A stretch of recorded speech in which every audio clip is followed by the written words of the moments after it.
नमस्कार दोस्तों, welcome to Amit blog star. तो चलिए दोस्तों, आज मेरे साथ एक कैंडिडेट है जो फाइनली आप लोग का अगले बार आप लोग का रनिंग आपका निकल चुका था और आपका फिजिकल भी सारा जो प्रोसेस होता है आपका सारा कुछ हो चुका है। तो भाई किस कारण से रिजेक्ट हुआ डॉक्यूमेंट में?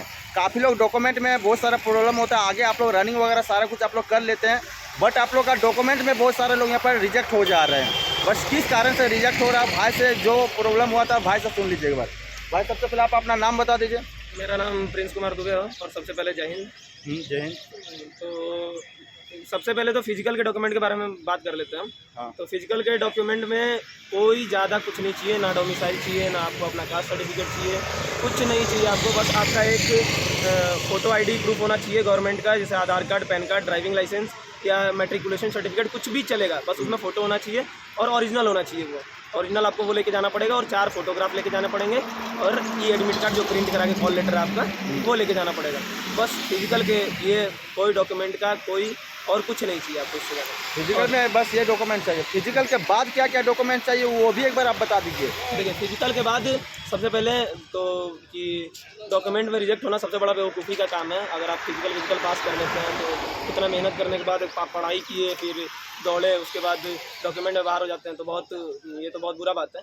और मैं एक बार नहीं 2 बार डॉक्यूमेंट में बाहर हो चुका हूँ। एक बार आर्मी में कैरेक्टर सर्टिफिकेट लेके नहीं गया था मैं, उसमें ही बाहर हो चुका हूँ। तो डॉक्यूमेंट में फेल होना मतलब सबसे मूर्खता का काम है, सबसे बड़ा बात है। मतलब अगले बार भी आपका इसमें आपका नहीं होता है। वो मेरा पासिंग सर्टिफिकेट छूट गया था। पासिंग सर्टिफिकेट छूट गया था, समझ लीजिए। ये गलती क्या होता है कि आप लोग लेके नहीं जाते हैं। क्या होता है 10th के बाद में 1 साल या 2 साल के बाद आता है पासिंग सर्टिफिकेट, तो वो लेके नहीं जाते हैं, नहीं गए थे भाई, जिसके वजह से नहीं हो पाया। नहीं तो इसका EWS से अच्छा खासा नंबर गया था। कितना नंबर गया था ये बात? पिछले बार शायद BSc का 52-53 गया था और मेरा 57 नंबर था। मतलब आराम से हो जाता, समझ लीजिए। बस इसका पास नहीं था डॉक्यूमेंट्स, आपका डॉक्यूमेंट्स की वजह से।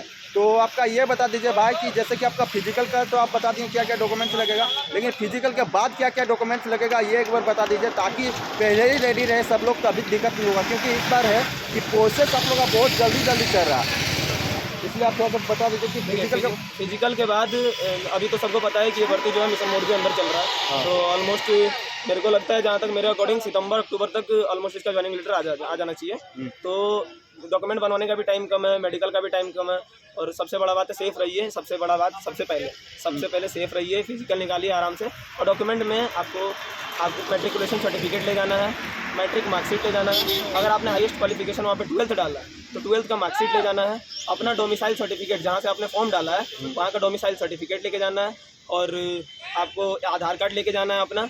और मेडिकल में आपको अपना मतलब जैसे फैमिली के बारे में डालना पड़ता है कि पापा का एज क्या है, उनका मेंटल हेल्थ क्या है, मम्मी का एज क्या है, उनका मेंटल हेल्थ क्या है, आपकी कितने सिस्टर्स हैं या कितने ब्रदर्स हैं, ये मेडिकल में आपको डालना होता है। तो वो तो अप्रोक्सीमेशन से आप डाल सकते हो, उनके आधार कार्ड की कोई ज़रूरत नहीं है वहाँ पे। वो ज्वाइनिंग टाइम लगता है उनका आधार कार्ड। तो लेकिन मेडिकल में आपको बस इतना चीज़ याद रखना है, मैट्रिकुलेशन सर्टिफिकेट सबसे इंपॉर्टेंट चीज़ मेरे अकॉर्डिंग। मैट्रिकुलेशन सर्टिफिकेट जो अगर जैक बोर्ड से पास किए हैं तो आपको 1 साल के बाद मिलता है, जिसको मूल प्रमाण पत्र बोलते हैं। वो स्कूल में 1 साल के अंदर आपको मिल जाता है पास होने के बाद। और CBSE में क्या होता है कि वो जो मार्कशीट के साथ ही उसका लिखा रहता है कि मार्कशीट कम सर्टिफिकेट लिखा रहता है, प्रमाण पत्र अंक पत्र लिखा रहता है उस पर। तो CBSE वालों को दिक्कत नहीं है, वो अपना मार्कशीट लेके जाएंगे तो उसमें ही हो जाता है उनका। तो लेकिन जैक वालों को 1 साल बाद मिलता है मैट्रिकुलेशन सर्टिफिकेट वो, और जहाँ से फॉर्म भरा आपने वो डोमिसाइल सर्टिफिकेट, और तीसरी चीज़ आपको अपना आधार कार्ड, और चौथा चीज़ आपको 10th का मार्कशीट। और अगर आपने मैंडेटरी ये जो मैंडेटरी है 10th का, ये सारे ले जाने के बाद अगर आपने हाईएस्ट क्वालिफिकेशन में 12th फिलअप किया हुआ है तो 12th का आपको मार्कशीट लेके जाना। जितना हायर क्वालिफिकेशन आप दिए हैं वो सारा आपको देना पड़ेगा। हाँ, वहाँ आपको लेके जाना पड़ेगा, वो जरूरी है। और 10th का तो भूलना ही नहीं है, क्योंकि 10th तो मैंडेटरी था, 10th के ऐसी स्टे फॉर्म है। तो आपको 10th का लेके जाना पड़ेगा। और अगर आपने हाईएस्ट क्वालिफिकेशन में BA डाल रखा है, ग्रेजुएशन डाल रखा है, तो आपको BA का जहाँ तक नाम आपने जैसे मान लो सेमेस्टर 3rd तक किया है, सेमेस्टर 4 तक किया है, तो वहाँ तक का मार्कशीट, वहाँ तक का रजिस्ट्रेशन स्लिप आपको लेके जाना है। बस और कुछ नहीं है डॉक्यूमेंट में कोई खास नहीं होता, लेकिन भूलना नहीं है। डॉक्यूमेंट में बाहर होना सबसे बड़ा बेवकूफ़ी का काम है। इसलिए पहले डॉक्यूमेंट्स आपको। और ये बता दीजिए जो इनकम और कास्ट वगैरह जो रहता है वो कौन सा लेवल का चाहिए? हाँ, सबसे बड़ा बात है कि वो सेंटर के ऊपर डिपेंड करता है। कुछ सेंटर्स जो होते हैं मतलब पहले जैसे CRPF यहाँ दुर्गापुर में CRPF में CO लेवल का भी ले रहा था, और जैसे 4 टेबल तक बनते हैं वहाँ पे मेडिकल बोर्ड में 3-4 टेबल तक बनते हैं, तो अलग अलग टेबल अलग अपने अपने अकॉर्डिंग लेता है। तो मेरे वाला तो पिछले बार EWS मेरा एक्सेप्ट कर लिया था CO लेवल का, मेरा CO लेवल का पिछले बार का एक्सेप्ट कर लिया था, जो कि मेरा फाइनेंशियल ईयर था EWS में 2020-21 और मेरा मेडिकल था 22/9/2022 पे, तो वो मेरा CO लेवल का एक्सेप्ट कर लिया था। लेकिन अगर आप SDO लेवल का बनवा के जाए तो आपके लिए बहुत बहुत बहुत फ़ायदेमंद है कि आपको रिजेक्ट होने का डर ही नहीं रहेगा। SDO लेवल सेंट्रल लेवल मतलब बोला जाता है, सेंट्रल लेवल का। हाँ, वो तो रहने से कोई दिक्कत नहीं होगा, बट ये बता दीजिए कि डॉक्यूमेंट्स कितना पुराना होना चाहिए? डॉक्यूमेंट्स आप सबसे बड़ा बात है कि क्रूशियल डेट, तो बात रहा क्रूशियल डेट का, तो क्रूशियल डेट के वजह से तो मायने नहीं रहता, ऑलमोस्ट सारे सेंटर ही क्रूशियल डेट के बाद ही लेते हैं, तो क्रूशियल डेट का कोई इशू नहीं है। लेकिन आप जितना जल्दी, जैसे कि आपका मेडिकल होने वाला ऑलमोस्ट मई में आपका फिजिकल खत्म है, जुलाई का एंडिंग में अगर मेडिकल स्टार्ट हो जाता है, तो आप अगर मार्च अप्रैल तक बनवा लेते हैं डॉक्यूमेंट तो बहुत अच्छा है आपके लिए, क्योंकि वो भी समझते हैं मेडिकल बोर्ड वाले, क्योंकि वो पूछते हैं, उनके पास एक डायरी होता है, उसी से वो डॉक्यूमेंट चेक करते हैं कि उनको कैसा डॉक्यूमेंट लेना है, किस टाइप का होना चाहिए वो डॉक्यूमेंट, उसमें किसका साइन होना चाहिए, किस अथॉरिटी से साइन होना चाहिए, वो सब लिखा होता है वो मतलब डायरी, तो उसी के अकॉर्डिंग ही लेते हैं वो। और इसका मेडिकल कैसा होता है?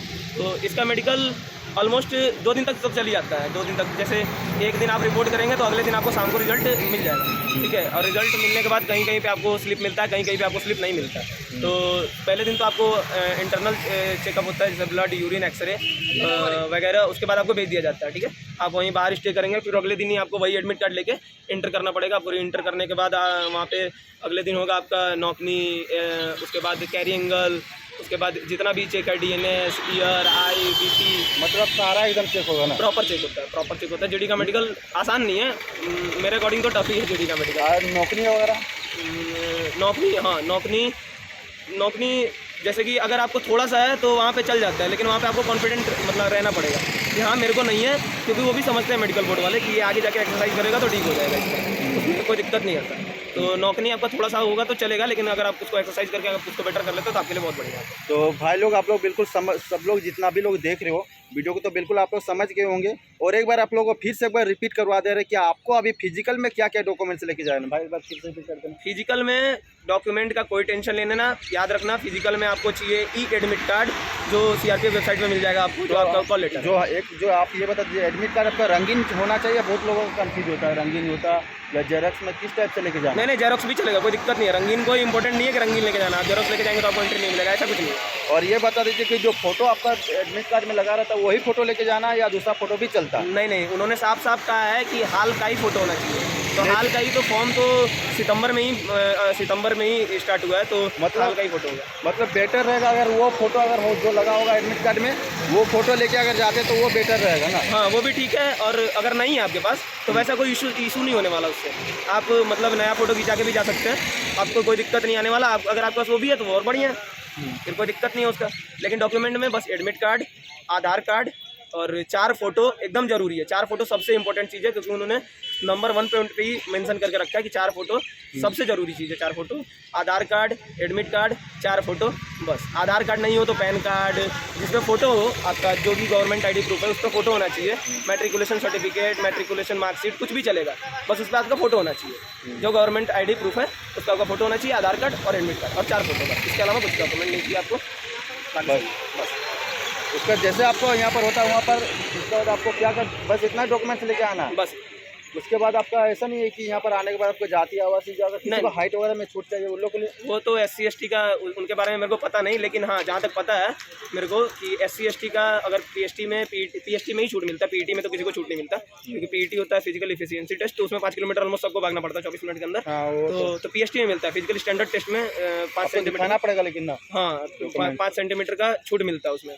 तो वो भी आपका सेंट्रल लेवल का ST का सर्टिफिकेट होना चाहिए, SC का सर्टिफिकेट होना चाहिए, जिसमें छूट मिलता है। या जो लद्दाख रीजन से आते हैं या फिर गोरखा हैं, जिनको हाइट में छूट चाहिए, उनका वो अथॉरिटी से साइन होना चाहिए, और ओरिजिनल लेके जाना पड़ेगा आपको वहाँ पे, एक ओरिजिनल एक कॉपी, क्योंकि कॉपी वहाँ पे देखेंगे। मान लीजिए कि अगर किसी का मान लीजिए किसी कारण से डॉक्यूमेंट में कुछ भी अगर गलती होता है तो उस लोगों को कुछ मौका दिया जाता है क्या?